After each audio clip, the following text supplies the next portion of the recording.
Well, you join us at the annual meeting of the World Economic Forum in Davos, where hundreds of business and political leaders are consumed by the world's pressing problems.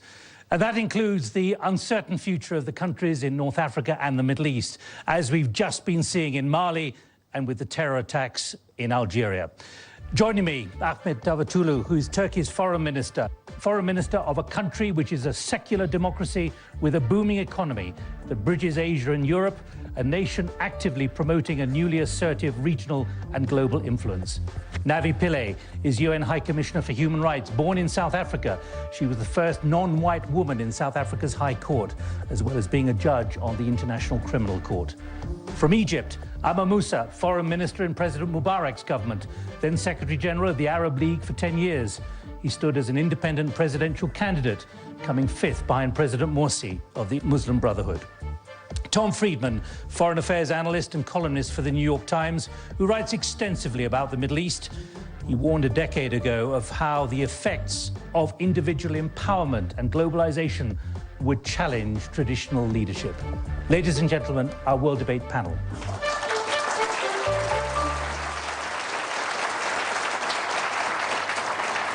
Now, we've invited our global audience to raise questions via Facebook and Twitter. I also want to hear from some of the Davos audience as well. Can I just get a sense, those of you who believe that democracy is winning on balance in that region, your hands, please.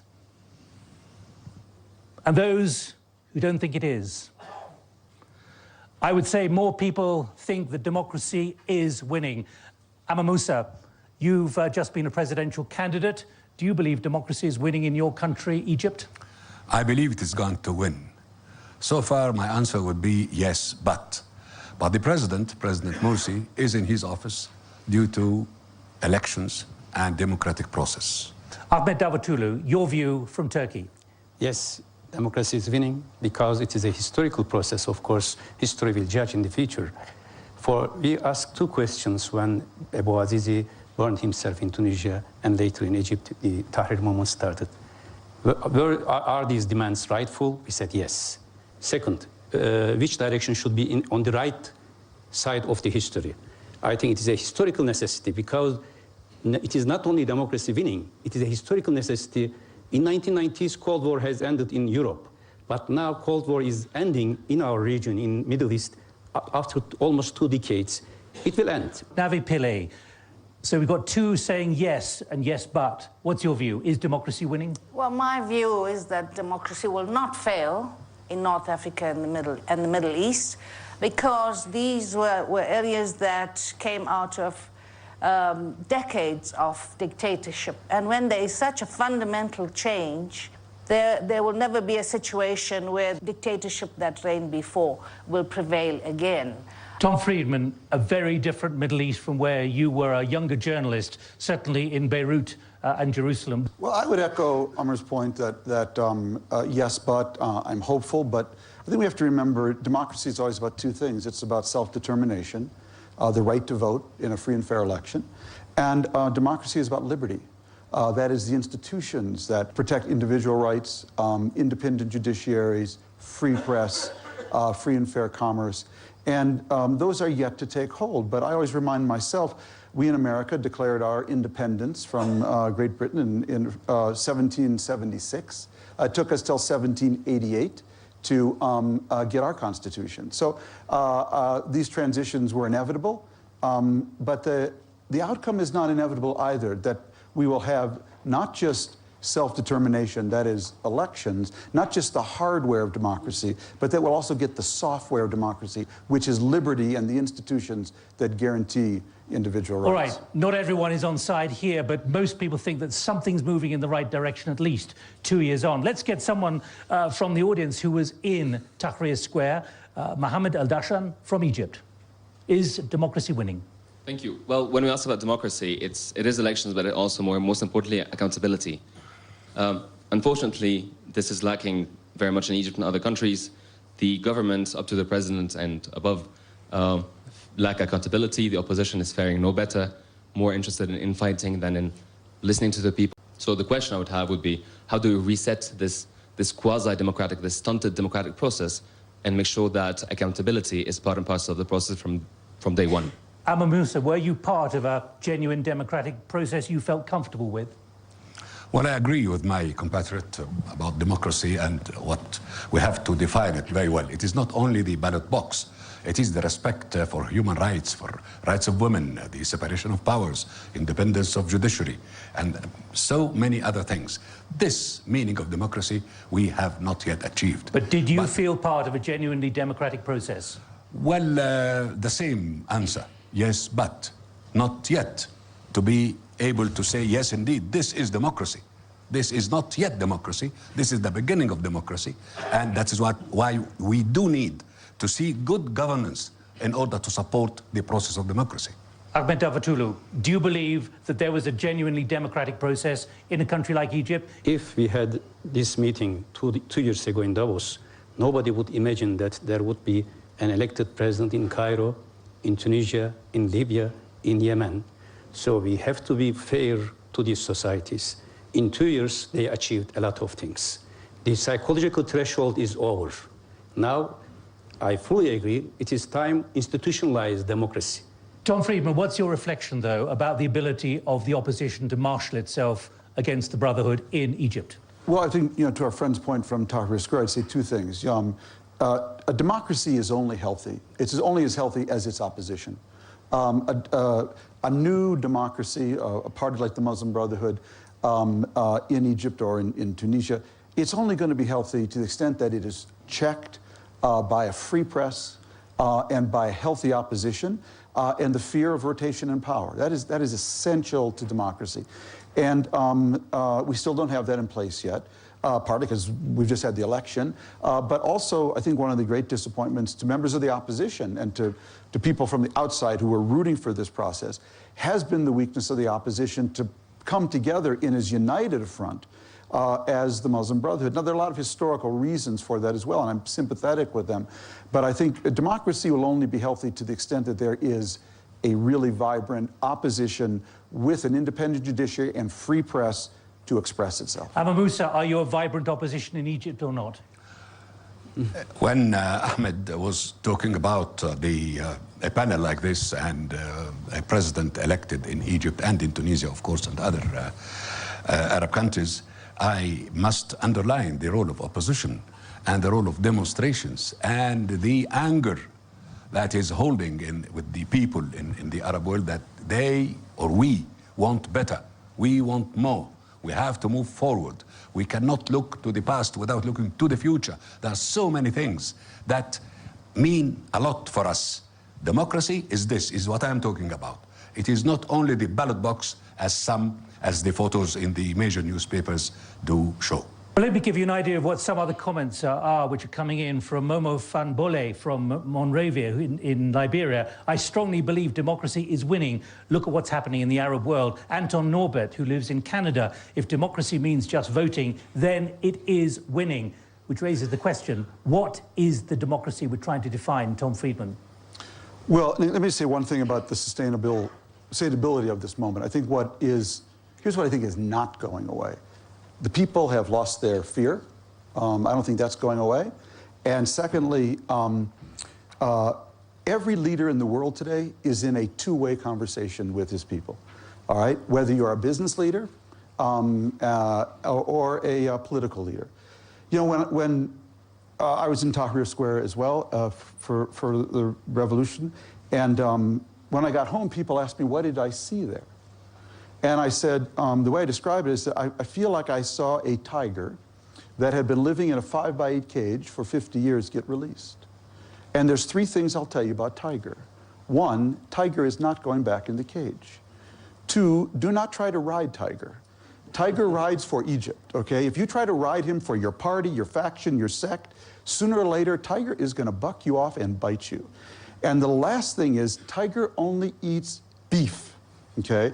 Because Tiger has been fed every lie in the Arabic language, every bit of cat food, dog food you can possibly imagine.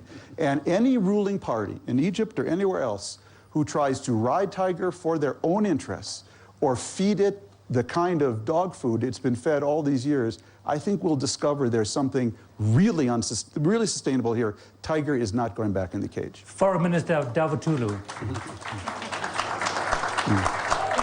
Given how assertive Turkish foreign policy has become in North Africa and across the region, do you have a clarity of what you believe democracy and pluralism is becoming in that area or not? Yes, I think this, as I said, this is a historical process. The tiger will not go back. Let's give me an interesting example from my personal life. One day, my youngest daughter, 10 years old, 12 years old, came to my library in my house and saw my old typewriter. She was shocked. She said, "What is this, my father?" As if she discovered an archaeological discovery. And then I told. I wrote that my PhD thesis with that typewriter and Mubarak was in power. Then computer came, Mubarak was in power. Internet came, he was in power. Facebook came, he was in power, but he was not able to resist Twitters. So now it is over. Old regimes will not come back. And now... You're sure of that? Yes. Why? Because if there is one very secret term of Arab Spring, it is dignity. Abu Azizi burned himself because of dignity, not because of food or any other thing. Tahrir Square people, same, for dignity. Or in Libya. Now, and democracy is the best system to respond to the search for dignity of human beings. Therefore, democracy is important.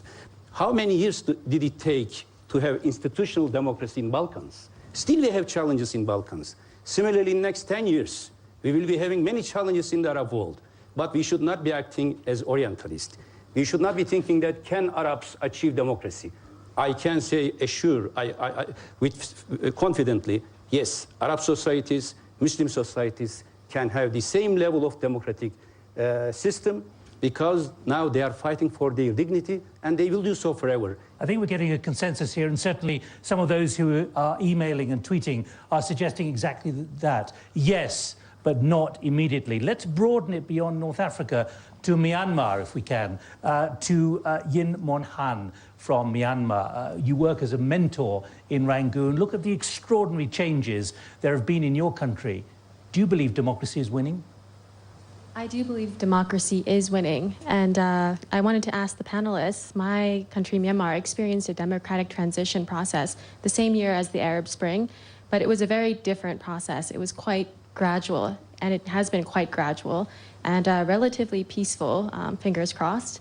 But I wanted to ask you if there are certain universal factors that unite all of these diverse processes that will determine the success of democracy, and if so, who gets to decide if democracy has won? Is it the international community or citizens?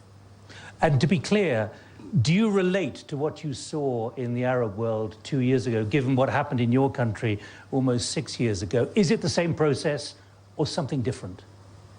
I think it was the same process from a citizen level, but we were lucky enough that the government started to implement reforms before it got to a revolution phase. I would say the tiger is still in the cage in Myanmar. The initiative, I think, was taken by people like Aung San Suu Kyi and the president to initiate reforms. You're skeptical then, are you still? Well, there's still a long way to go. So it wasn't a call by the people and the voices of youth. And this is why it's so encouraging. The voices of the youth in Cairo and Tunisia was heard by the rest of the world and taken up on the streets across major cities as well. Foreign Minister, do you believe there is a systematic change to politics which can only be for the better or not?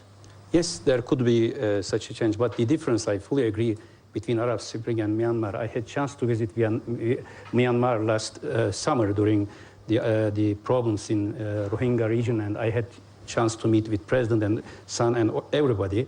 There, the regional environment is also different, and ASEAN is playing a significant role, like EU played for Balkans. And that regional environment is encouraging the system to be changed. But in the Arab world, unfortunately, there is not such an attractive new regional atmosphere. That is the difference. But at the end of the day, there may be different experiences, but the sustainability of democracy will be achieved by the citizens, by the will of the people, not only by the support of international community. Amr Moussa, you once worked for President Mubarak. Do you believe it's exactly what we've heard from the Foreign Minister? Yes, I think so. I think of 3 things, 3 points. First, the tiger is not going back to the cage. And with Ahmed, that the previous regime or any previous regime in the Arab world is not coming back. And the third point is what was referred to by the Myanmar representative. You talked about graduality, gradual process, and peaceful process. We hope that our process will be peaceful, but it is a result of a revolution, not a gradual process. This is the difference between your case and our case. As for whether it would be violent, would go into violence, this depends on all the parties of the equation in Egypt and in the Arab world, because the Egyptian people will not accept to be duped into a system that brings back another kind of dictatorship. Ken Roth, Executive Director of Human Rights Watch, your audit. A lot of optimism here, but what's your view? Well, Nick, I'm surprised that we're this far into the debate and we haven't talked about Islam. And that, for many, is the biggest worry about the prospects for democracy in the region. We shouldn't be surprised that after dictatorship, when civil society and moderate parties were suppressed, that Islam does well. But the big question is, will, say, Egypt turn into Turkey, where you've got an Islamic ruling party, but Islam is not used to suppress people's rights, or will it turn into Iran? That's the big question. If you look at Egypt today, we don't really have the answer yet. The Constitution has some problems with it. It basically abdicated civilian oversight over the military. On the key questions for me of free expression, free religion, and women's rights, the Constitution basically kicks it down the road. It's qualified, and it's going to be interpreted over the coming years. I think the answer to those questions, whether those rights succeed, will have to tell us, will dictate whether democracy, and in the end, is victorious or not. Foreign Minister Davutoglu, of course, Turkey is going through an enormous self-examination on this very issue as well. Yes, but just one correction. We never claimed that our party was an Islamic party, because we think it is not right to call a party by a religion, because a party may do mistake or may do something wrong. And it is better not to identify. What we have been trying to achieve in Turkey is full respect to all human rights and all democratic values. And what we achieved in the last 10 years is that democratization in the sense of a balance between security and freedom, and a very dynamic program of economic development which produces services for the people. That's very important, otherwise democracy cannot be sustainable. And third, very active foreign policy based on our geography, which gives a self-confidence to the people. Is Islam a threat to democracy? Do you see that, Navi Pillay, or not? I don't see Islam or any other religion as a threat to democracy. One can be an adherent of Islamic faith or any other faith and still be a democrat. There has been a myth out there for a very long time that people in the Middle East, people in Myanmar, are somehow different and do not have the same aspirations for rights as do people in other parts of the world. And it's people who subscribe to that myth who locked up the tiger. Amr Moussa, but that's a critical question which Ken Roth has raised. He says we should have raised it even earlier in this discussion, whether the Islamist tendencies are actually going to distort the advantages of democracy in a country like Egypt. No, not at all. I agree with the judge, and I know your point of view, and it is a prevailing one. But it has nothing to do with religion. Democracy is democracy. Islam or Christianity or Judaism or Buddhism, this is a different equation altogether. There is confusion. Until now, there is confusion. But it is very clear to us, the opposition in Egypt, that we shouldn't mix things or confuse things. Islam does not oppose, nor contradict, nor make it difficult for democracy to flourish. Democracy flourished in Turkey, for example, and it is a Muslim country. And it did the same in Egypt years back, decades back. And it was always, Egypt was always a Muslim nation.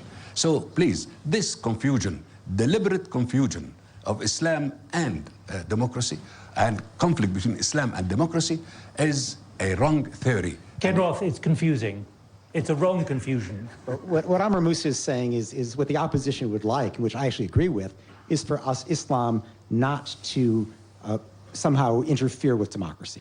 And that is one version of Islam, which, frankly, the ruling party in Turkey represents. Another version, which we all fear, say mortify or use certain extreme interpretations of Islam to undermine basic rights of women, free expression, and free religion. And that's where I worry. And while we all want it not to be the case, that is a threat. And I think we have to be vigilant to that threat. We all frankly hope that it turns out where Islam is just like, say, the Christian Democratic Party in Germany. It's a religious name, but it doesn't undermine democracy. But we all know that there are other versions as well, with Iran being the perfect example. He is right in saying that there are people who believe so or who want to have it, the Islamic Republic. This happened before. But the opposition to that, and through democracy, and we believe that the Egyptian people now is moving very steadily away from those theories. They have seen it, because it is not a question of Islam and democracy. It's a question of a government that has been elected as the representative of the religious trend, and then did nothing. And then there is failure, and there people are angry. Therefore, it is not the religion, it is how governments perform. Here in Egypt, you will see this shift in the public opinion. It is not Islam and democracy, it is performance. It is serving the people or not. And you cannot do bad because you are Muslim. This is wrong. Or do good just because you are a Muslim or Christian. It is also wrong. It is democratic means, democratic theory, democratic practice, and good governance. Well, let me push this, because it's clearly a very critical issue. Pew, the research center, they did a poll last year which concluded a substantial number in key Muslim countries want a large role for Islam in the political life. Majorities in Jordan and Egypt believe laws should strictly follow the teachings of the Quran. Tom Friedman, what are the implications do you see in the region? Well, you know, let me try to put it in a little broader context. You know, Isaiah Berlin spoke of the two kinds of freedom, positive freedom and negative freedom. Freedom from and freedom to, okay? So I think what we've seen in the Arab world with the various democratic revolutions is the freedom from stage, freedom from, you know, autocratic rule. Now we're in the freedom to stage. And the question is, freedom to do what? Some people want more freedom to have more religion in their lives and to govern more aspects of their social and economic life. Some people want more freedom to be more sectarian, to be more Shiite or to be more Sunni. And some people want the freedom to be citizens, okay? Citizens with equal rights and responsibilities. But my own experience in this, Nick, is that I really think I would share Amr's point of view in this sense. I think it's all about the context within which people live their lives, okay? India is the second largest Muslim country in the world. I mean, there's probably more Muslims there than in Pakistan, all right? So Islam reflects itself politically, socially, religiously in a certain way there. I really believe when people live in an environment of security and one with economic opportunity, that's going to be reflected in religion and how they express it. And I would point to Iraq. I mean, you know, no one likes to talk about Iraq because America was there, and you know, it's like against the law to talk about what happened there. But I think it's very important to actually study the evolution there. When it was rampant insecurity and economic devastation, you had the height of sectarianism. People forget Iraq's third election, the Iraqi people demanded that the major parties run on multi-sectarian tickets, including Shiites, Sunnis, and Kurds. Both Alawi and Maliki ran on multi-sectarian. Now that's broken down as security has broken down. So I don't think you can talk about religion, you know, X the context of security and economic growth. Ahmed Davutoglu. I think the basic threat to democracy in the Muslim world is not Islam, but it is this approach, this Orientalist approach by some other observers. Because once we analyze Christian societies, we don't make this type of classifications, although we know, even in the United States, there are people who are suggesting to bomb Kaaba. Or there are people in Europe like Breivik trying to create a new holy crusade against Muslims.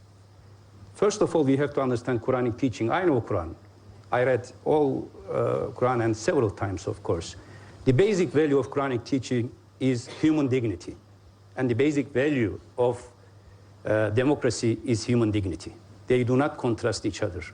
The basic mechanism to find a truth in Quran is collective rationality, what we call ijma.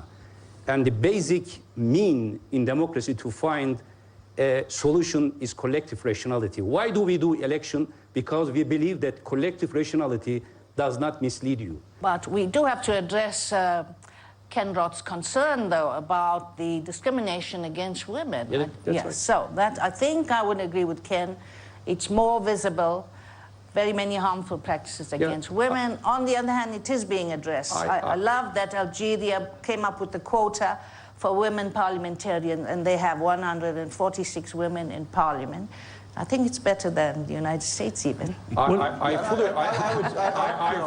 fully agree with this, but it is not linked to Islam or anything. I can tell you there was more discrimination in Turkey when there was some radical secularist approach against Muslim students wearing hijab. This is, all type of discrimination is wrong, whether based on this ideology or the other ideology. I fully agree. Women's rights should be supported, and that is another. I would just add, though, to Ken's point, which is that I don't think the concern of Copts, Christians in Egypt, for their rights and inclusion under the current government is just an Orientalist invention. There are Muslim parties there that have expressed views that are deeply exclusionary. I think they're not the majority, but I don't think it's just an invention of foreign Orientalists. Right, well, let's keep moving. There are so many issues here to at least try and cover and acknowledge. I'm getting a couple of emails here saying that, that certainly Islam is no obstacle to democracy, but so-called Democrats can use religion for their purposes, especially in countries with a high level of illiteracy and poverty. But let's move it forward to the danger of from extremism, to Vali Nasser, who is Dean of the Johns Hopkins School in Washington, D.C., and recently in the US government. The way, particularly after what's been happening in Mali and Algeria, this could all be derailed. The way we're approaching this issue of the role of Islam in democracy, I think is not correct. The issue is not whether Islam is compatible with democracy, but that the Arab Spring has brought to power political parties that are ideological and are committed to Islamic State. The problem is not Islam, is the notion of Islamic State. And secondly is that behind these political parties, we're now seeing essentially a revival of Al-Qaeda.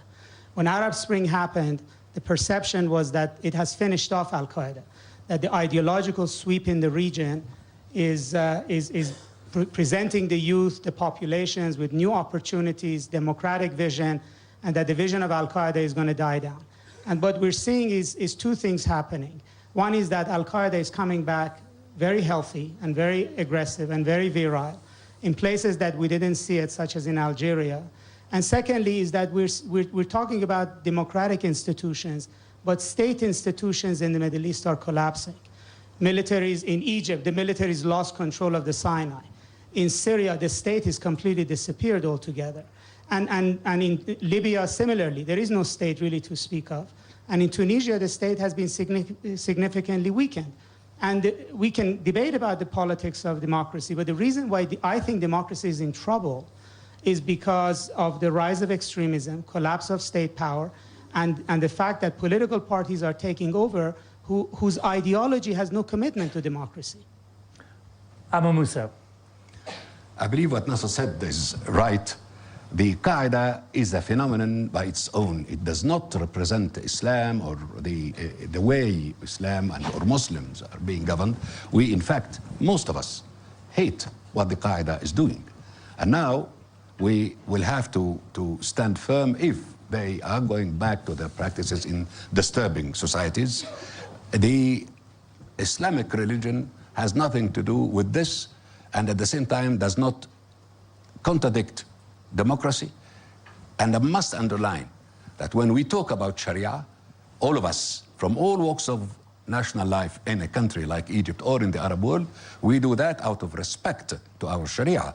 But we differ about certain interpretations and certain extent, the extent to which we would carry the effects or the influence of this or that rule into our lives. Ahmed Davutoglu, Turkey is being very assertive in so many of these countries with money, with political contacts, with support.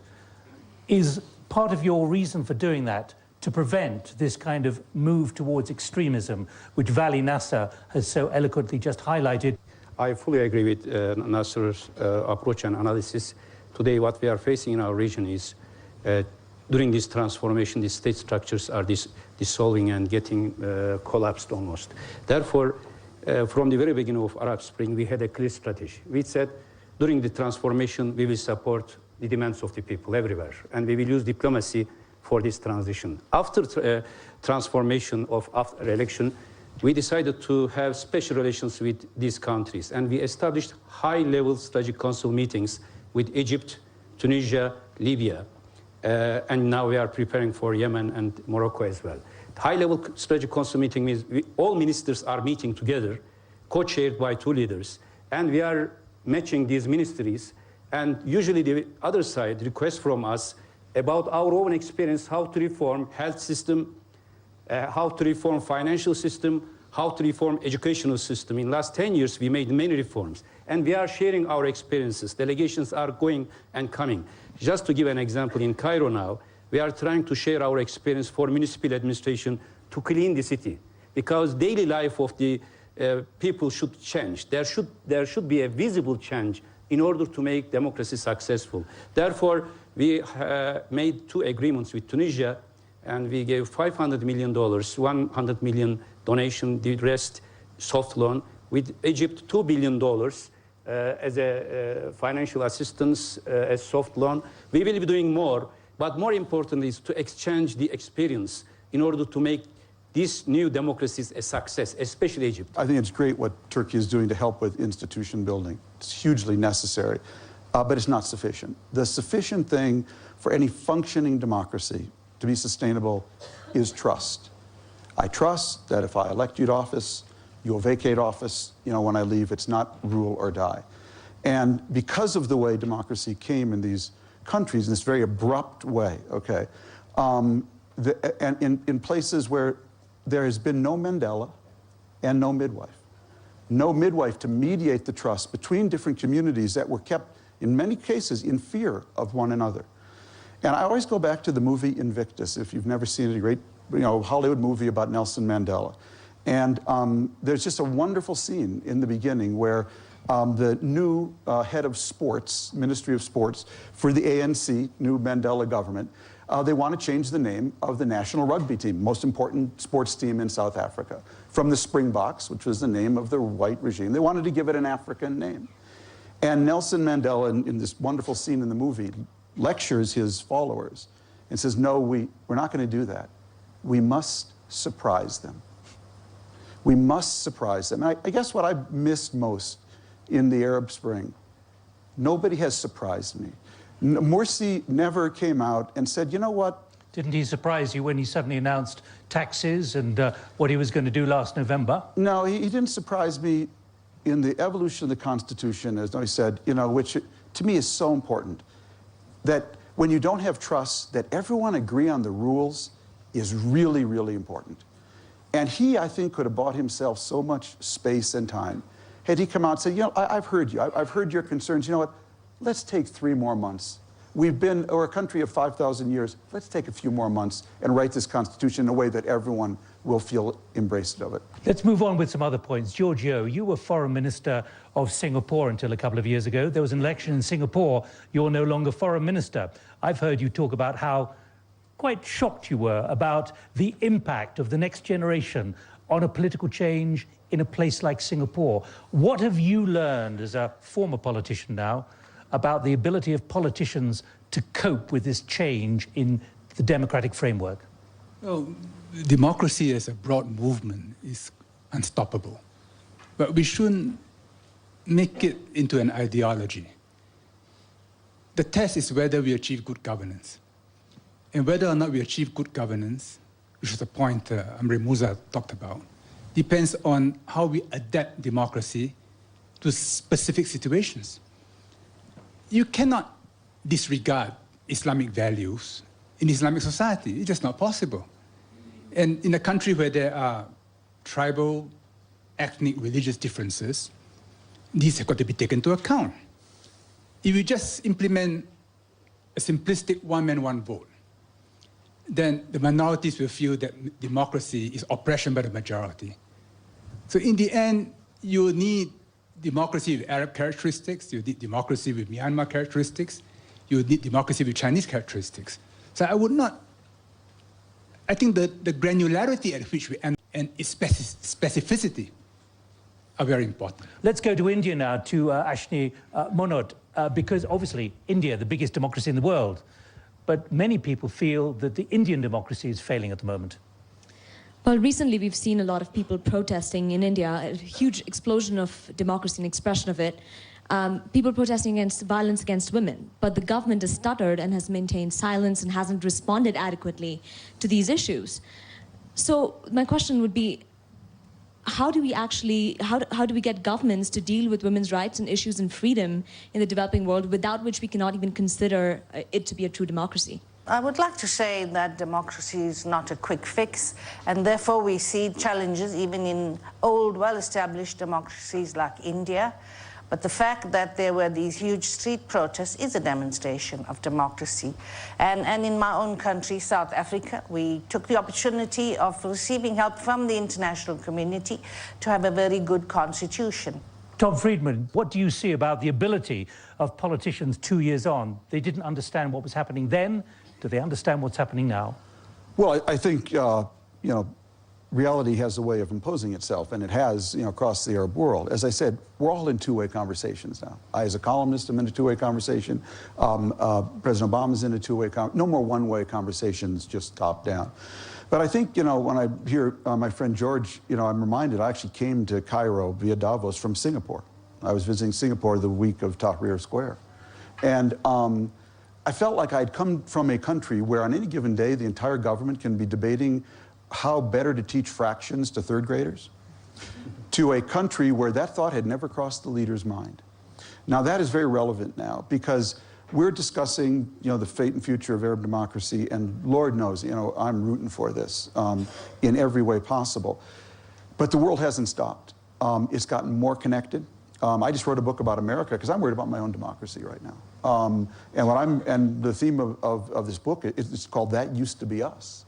I'm worried about my own country. And well, President Obama has said very clearly in his inaugural speech on Monday, he said, quote, "We will support democracy from Asia to Africa, from the Americas to the Middle East."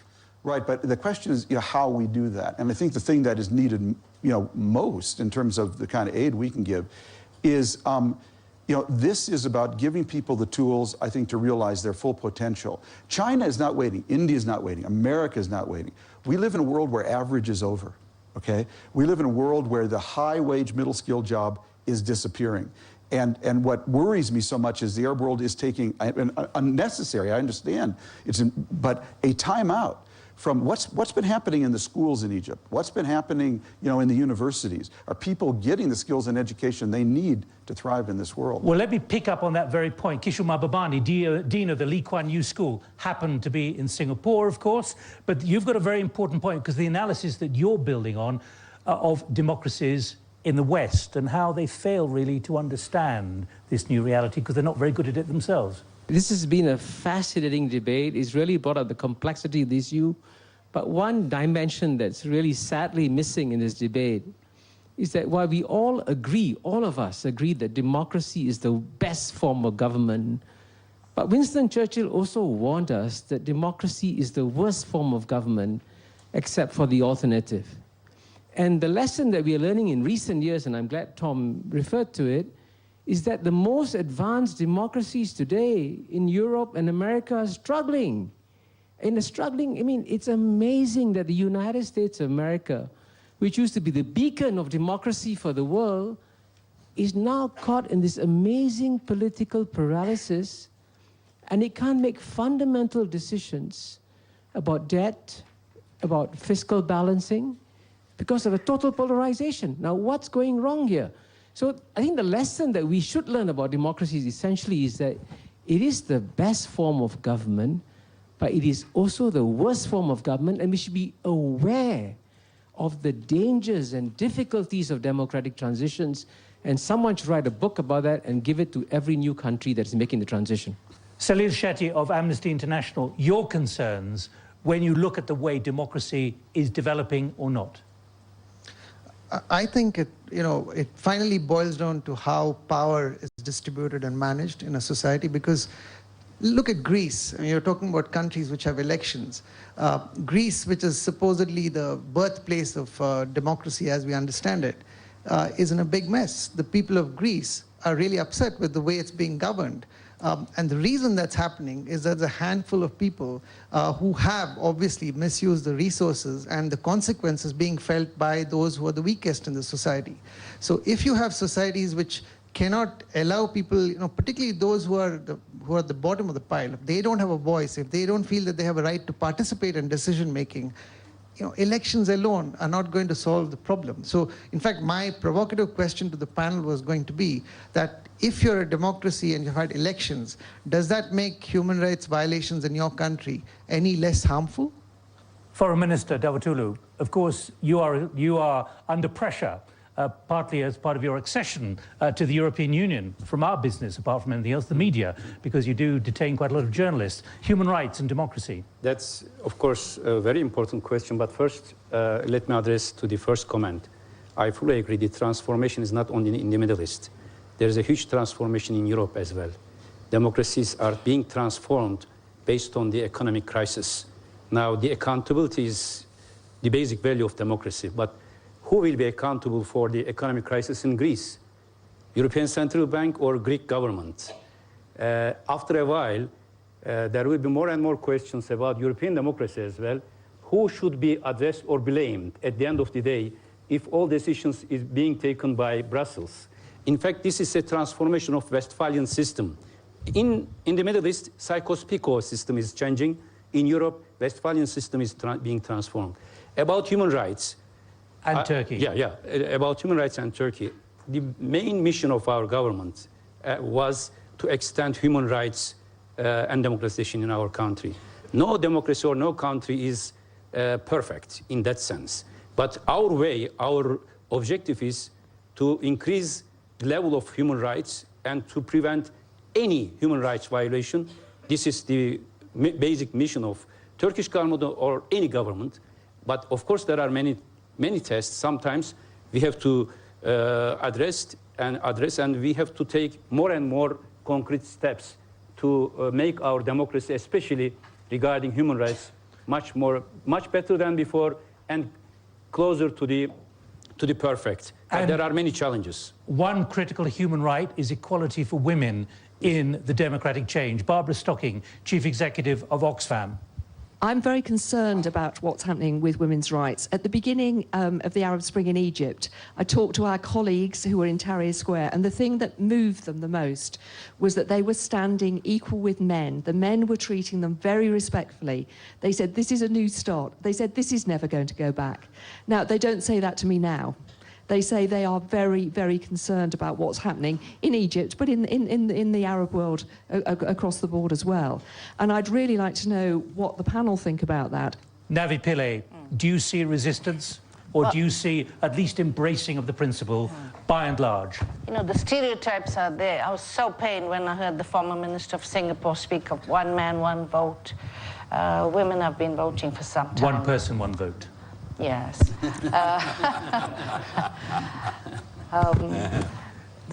What the international community can do is sustained assistance. International NGOs, for instance, Oxfam, Amnesty International, Human Rights Watch, can play such a role in strengthening national human rights activists so that they could speak for themselves.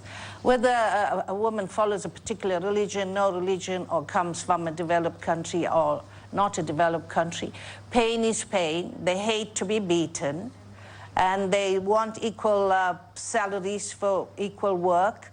So the claim of rights is the same, but they need to learn to articulate this for themselves and to convince their governments to give them participation in the decision-making process. And finally, Amr Moussa, do you fear what Barbara Stocking is saying, that actually the equality of women is beginning to slip in the democracy you're seeing developing in your country? Quickly, please. Yes, indeed. We need to do more. And the Constitution did not succeed in assuring women of their equality with men. And that's why we left the Constituent Assembly. That's why we protested. We have a distance to go. But we are not going starting from scratch. Egypt has a lot of rights for women, jobs for women, contribution of women in the society, but We are still in the first 50%. We want to cross the threshold and move on. And through the Constitution, that's why we are asking for an amendment for the articles dealing with women in the Constitution. Amr Moussa, thank you. Let me just quote to you one email that we've received.